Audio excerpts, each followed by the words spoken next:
How do you download random music on your iPhone? Now, it all depends if you're using any kind of like subscription based service. If you're using Spotify or Apple Music, then you can easily just find random music for you, right? So if you go to the radio section of your Apple Music, you can start playing any of these, right? And, just choose a category or choose hits or anything that you like, and you're going to be shown, or some random music is going to be presented to you which you may or may not like, and you can just download it to your phone, right? There are some similar options available in Spotify where you can discover new music, right? So it might as well just you might use that depending on which software or which service you use.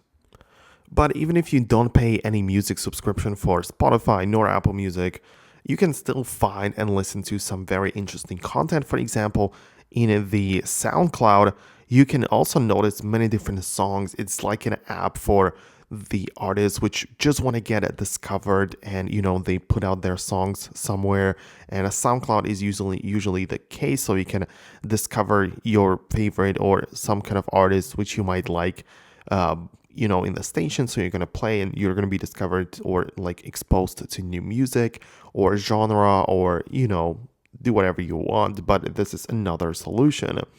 And there is also one more app for random music which is called Bandcamp. And I got actually recommended this app by a friend, and this app is essentially an application which is music community online, where some artists which are again not very known just meet and just put out their music, so they hope to get it discovered. And if you like some random music or want to be exposed and to just want to find and listen to something different, then you might as well just try this app. So let me know down below in the comments which option you are going to be using. But hit the thumbs up if you found the video helpful, subscribe for more, and I'm going to catch you in the next one.